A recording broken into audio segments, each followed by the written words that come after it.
je t'exalterai.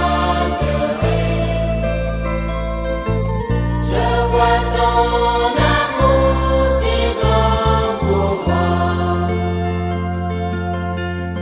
Devant lui, tout genou fléchira. Il est si adorable. Oui, si adorable que nous ne pouvons nous empêcher de l'adorer. C'est vrai que son amour est si grand pour nous. Prosternons-nous devant sa majesté. Contemplons sa magnificence. Notre Seigneur est si magnifique et si beau sur son trône de gloire.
À toi la gloire, car tu es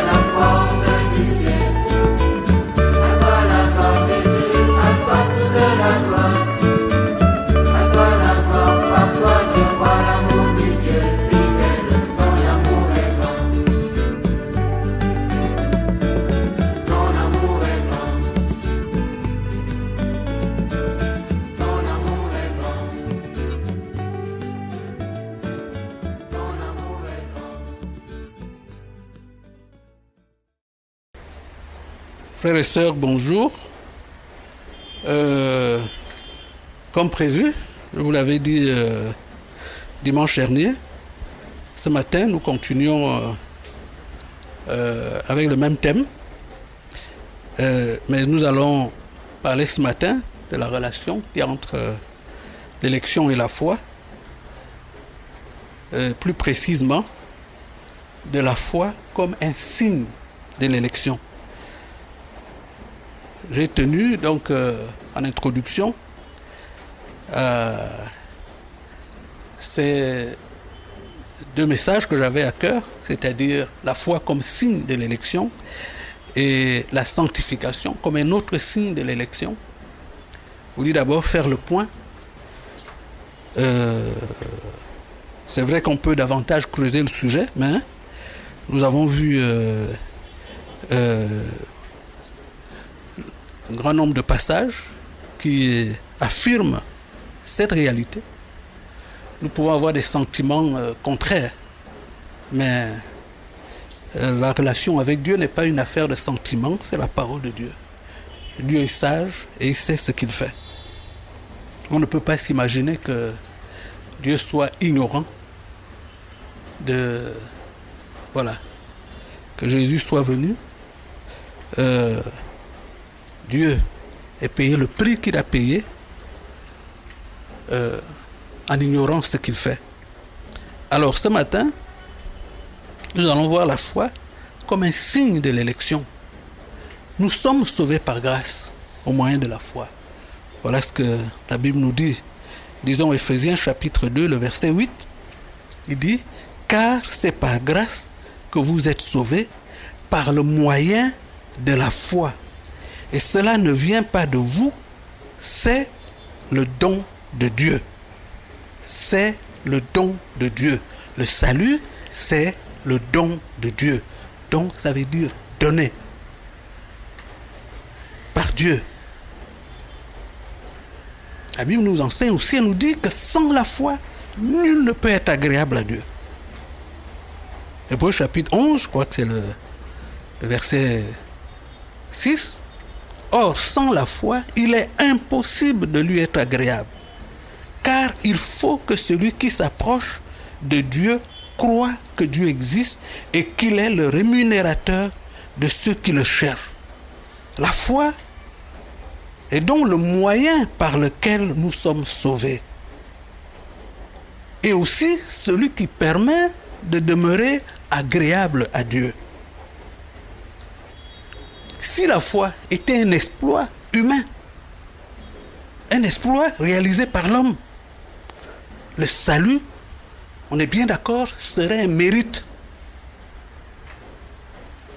Oui, si la foi était un exploit de l'homme, le salut serait mérité. Mais étant donné, comme nous venons de le voir, comme c'est établi, que le salut est obtenu par grâce, la grâce c'est une faveur imméritée. La foi qui est le moyen du salut est donc aussi obtenue nécessairement par grâce. Dieu qui a décidé de sauver les hommes est aussi celui qui pourvoit au moyen du salut, comme Abraham a dit lors du sacrifice de son fils. Il a dit, mon Dieu pourvoira. Dieu pourvoit. Il ne nous demande pas des choses qui sont impossibles. Impossibles certes aux hommes, mais possibles à lui. Lorsqu'il nous demande quelque chose, c'est qu'il nous donnera le moyen de réaliser cette chose. Éphésiens chapitre 2, le verset 8. Car c'est par grâce que vous êtes sauvés par le moyen de la foi. Cela ne vient pas de vous, c'est un don de Dieu. Ce n'est point par les œuvres. Verset 9. Afin que personne ne se glorifie. La foi moyen du salut découle de la grâce de l'élection. Actes chapitre 13, le verset 48. Nous avons lu. Les païens se réjouissaient en entendant cela. Ils glorifiaient la parole du Seigneur, la parole qu'ils venaient d'entendre. Et la Bible nous dit, et tous ceux qui étaient destinés à la vie éternelle crurent. Ils crurent parce qu'ils étaient destinés à la vie éternelle. Ce sont les élus qui croient. Jean chapitre 10, verset 26. C'est Jésus qui parle. Il dit à ceux qui l'écoutent, mais vous ne croyez pas parce que vous n'êtes pas mes brebis. Ça signifie quoi? Que seuls les brebis du Seigneur croient. Ce n'est pas la foi qui fait d'eux des brebis du Seigneur, mais ils croient parce qu'ils sont les brebis du Seigneur. Dieu ne nous a pas sauvés parce que nous avons la foi, frères et sœurs. 2 Timothée chapitre 1, le verset 9. C'est lui qui nous a sauvés et nous a appelés à mener une vie sainte.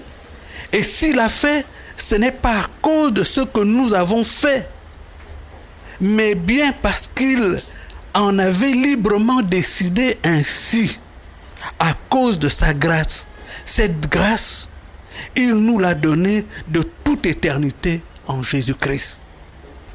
La foi, frères et sœurs, c'est l'ouverture des yeux aux réalités spirituelles, l'ouverture des yeux aux promesses de Dieu, promesses comme le pardon des péchés. Nous devons croire au pardon de nos péchés, ceux des autres.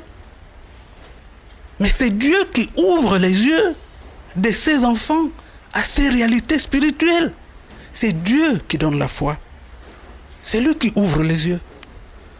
Actes chapitre 26, le verset 18. Il est écrit, afin que tu leur ouvres les yeux pour qu'ils passent des ténèbres à la lumière et de la puissance de Satan à Dieu, pour qu'ils reçoivent par la foi en moi le pardon des péchés et l'héritage avec les sacrifices. Par la grâce qui surabonde, Dieu qui fait naître la foi et l'amour en nous, c'est Dieu qui fait naître cette foi et cet amour dans notre union avec le Christ. Amen. C'est Dieu. 1 Timothée, chapitre 1, le verset 13. Moi, qui autrefois l'ai offensé, c'est l'apôtre Paul qui parle, persécuté et insulté, mais il a eu pitié de moi, car j'agissais par ignorance, puisque je n'avais pas la foi. Dans la surabondance de sa grâce, notre Seigneur a fait naître en moi la foi et l'amour que l'on trouve dans l'union avec Jésus-Christ. Jésus demande de croire. Il nous demande l'une des choses qu'il nous demande, vous et moi. Il demande de croire qu'il est dans le Père et que le Père est en lui. Voilà l'une des choses qu'il demande de croire. Frère, comment fait-on pour croire ça? On peut le comprendre en théorie, mais comment fait-on pour croire une telle chose? Est-ce que c'est naturel de croire ce genre de choses? Un homme que vous voyez qui dit Dieu est en moi, moi je suis en lui. On croit ça comment? Voilà ce que Jésus a dit, Jean 14, 10. Ne crois-tu pas que je suis dans le Père et que le Père est en moi? Les paroles que je vous dis, je ne les dis pas de moi-même. Et le Père qui demeure en moi, c'est lui qui fait les œuvres. Verset 11, croyez-moi, je suis dans le Père et le Père est en moi. Croyez du moins à cause de ses œuvres. Frère, ce n'est que par l'inspiration du Saint-Esprit qu'on peut saisir la Seigneurie de Jésus-Christ, qu'on peut comprendre, qu'on peut l'appréhender. Ce n'est pas possible autrement. 1 Corinthiens chapitre 12, le verset 3, nous dit ceci. C'est pourquoi je vous le déclare. Si un homme dit « Maudit soit Jésus », ce n'est en aucun cas par l'Esprit de Dieu qui le pousse à parler ainsi, Mais personne ne peut affirmer Jésus-Christ est Seigneur s'il n'est pas conduit par l'Esprit Saint. Il ne s'agit pas d'une simple déclaration. Ici, quand la Bible dit personne ne peut affirmer, c'est-à-dire avoir cette conviction, avoir la foi de cela, que Jésus est Seigneur, si ce n'est par le Saint-Esprit.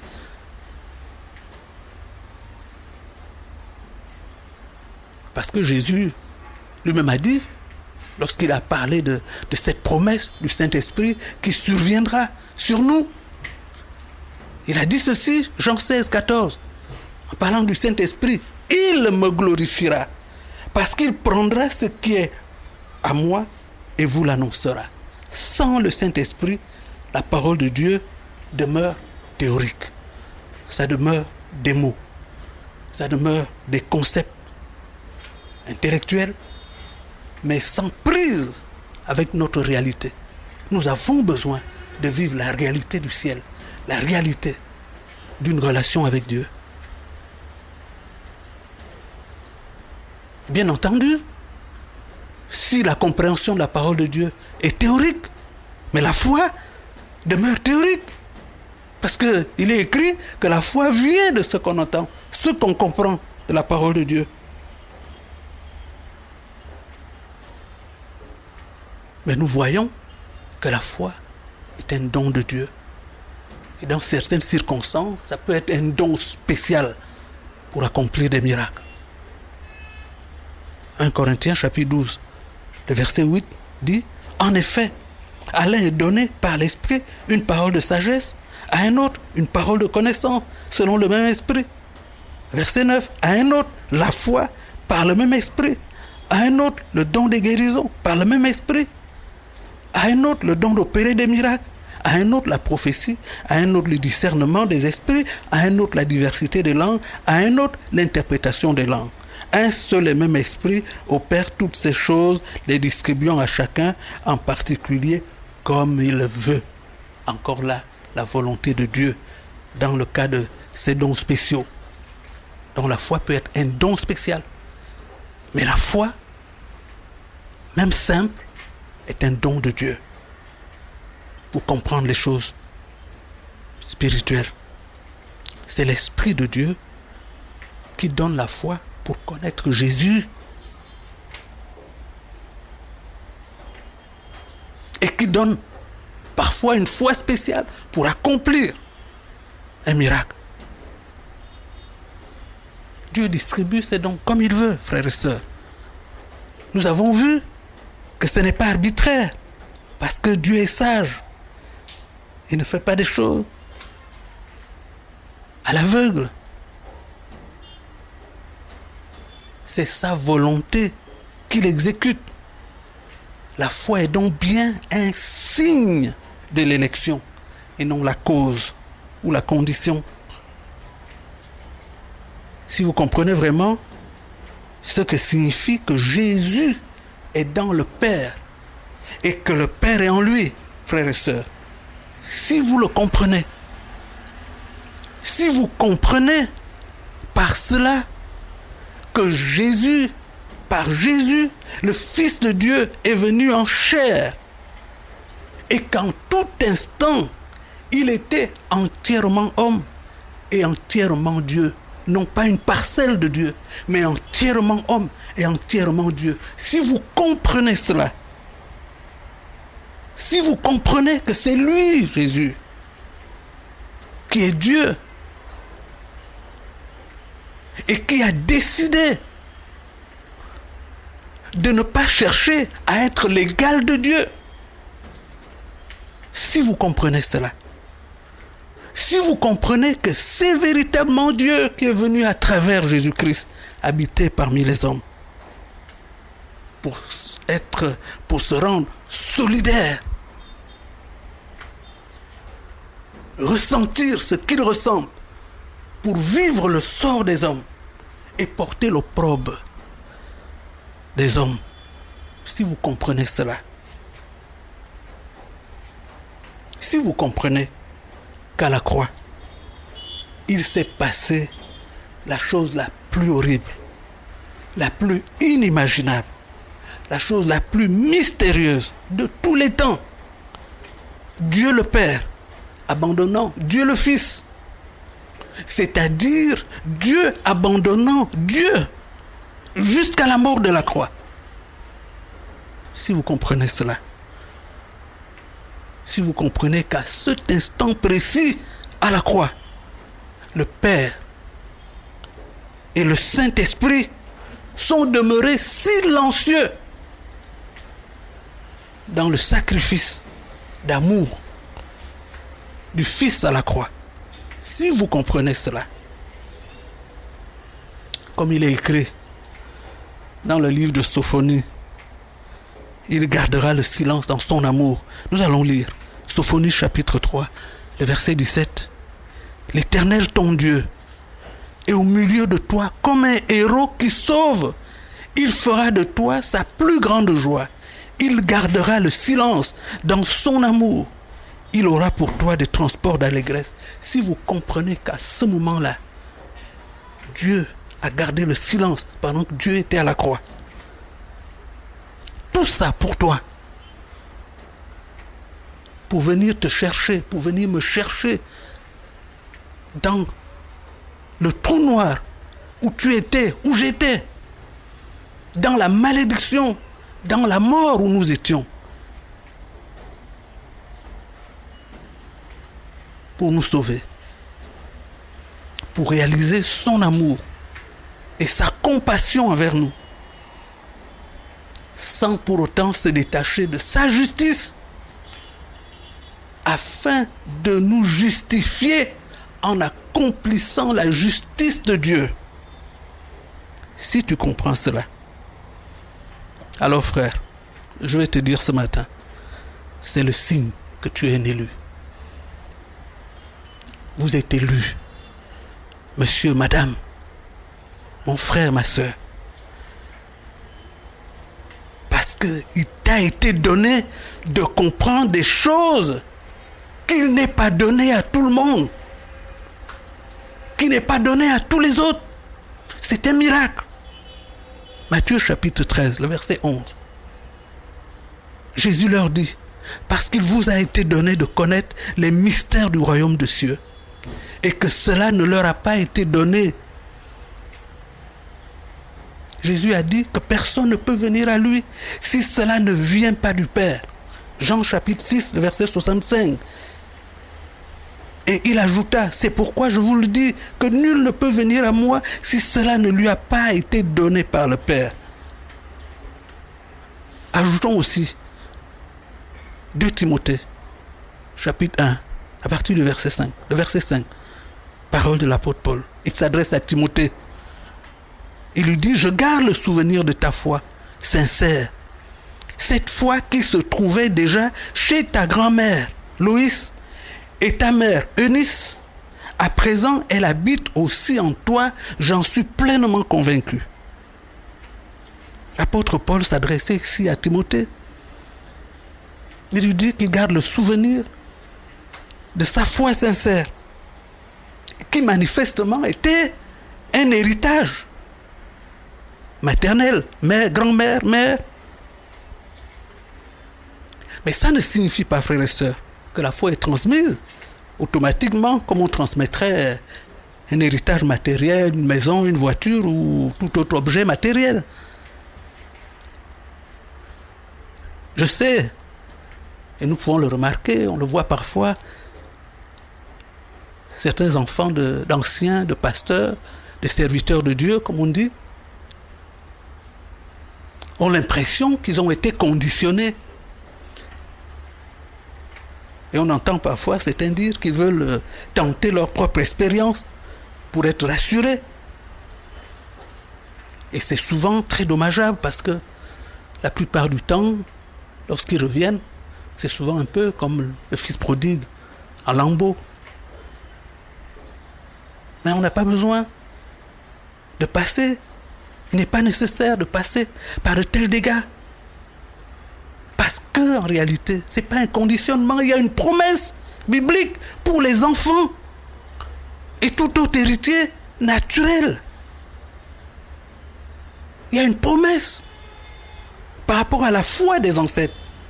Il y a une promesse biblique. Exode chapitre 34, verset 7. Je conserve mon amour jusqu'à la 1000e génération. Je pardonne le crime, la faute, le péché, mais je ne retiens pas le coupable pour innocent. Et je punis la faute des pères sur les descendants jusqu'à la 3e et même la 4e génération. C'est Dieu qui parle, c'est sa volonté. Il ne s'agit pas, bien sûr, d'une transmission automatique, mais une promesse de la souveraine miséricorde ou grâce de Dieu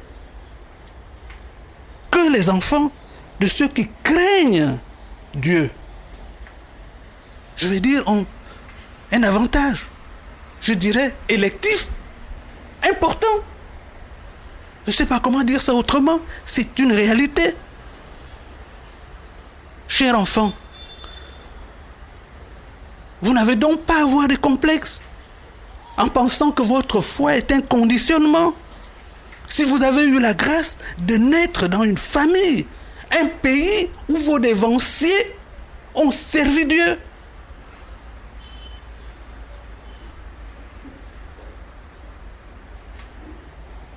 si vous croyez, si vous avez la foi, c'est que Dieu vous a élu avant la fondation du monde. De toute façon, il vous a vu avant de naître dans les entrailles de vos parents. Dieu vous a vu avant que vos parents ne se marient. C'est cela la préscience de Dieu. Votre foi, la foi est un don de Dieu. C'est un privilège que nous devons honorer, que vous devez honorer, célébrer. Et célébrer la gloire de cette grâce. Une grâce imméritée. Toute grâce est imméritée. Une grâce que plusieurs personnes ne peuvent pas avoir. C'est pour cela, quand vous lisez ce texte, que Paul, en rappelant à Timothée, en le lui rappelant, il lui dit, 2 Timothée chapitre 1, le verset 6, c'est pourquoi je t'exhorte à ranimer le don de Dieu que tu as reçu par l'imposition de mes mains. Car ce n'est pas un esprit de timidité que Dieu nous a donné, mais un esprit de force, d'amour et de sagesse. N'aie donc point honte du témoignage à rendre à notre Seigneur, ni de moi son prisonnier, mais souffre avec moi pour l'évangile. Par la puissance de Dieu, n'aie pas honte. Si Dieu t'a choisi, n'ayez pas honte si Dieu vous a choisi. La plus grande misère d'un homme, qu'un homme peut vivre, je pense, c'est d'être mal dans sa peau. C'est d'avoir honte de ce qu'il est et d'essayer d'être autre chose. Je crois, frères et sœurs, qu'on n'est pas plus heureux que lorsqu'on s'accepte comme Dieu nous a fait. Alors, ce matin, je vais dire à chacun, si vous avez la foi, si vous êtes chrétien, soyez chrétien et vivez chrétien au vu et au su de tous. Acclamez le Seigneur. C'est une grâce qui vous a faite. C'est un privilège. Et que Dieu vous bénisse. Amen.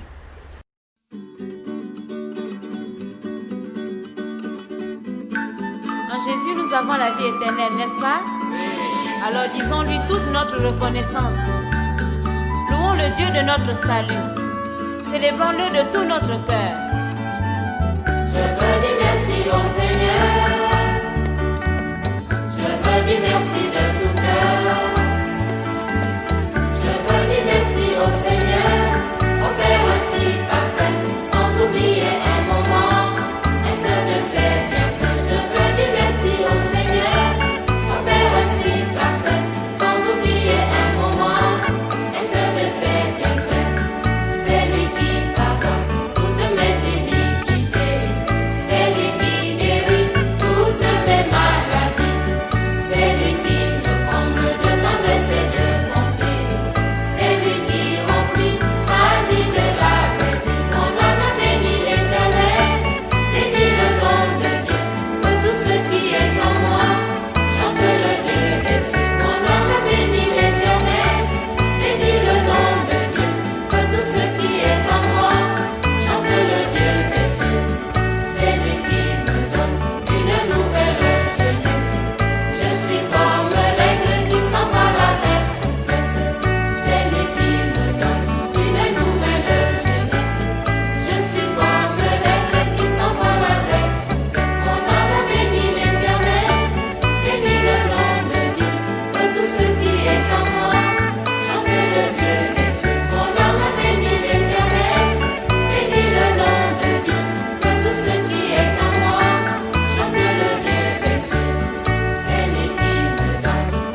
rassasies de tes biens. Comme je suis heureuse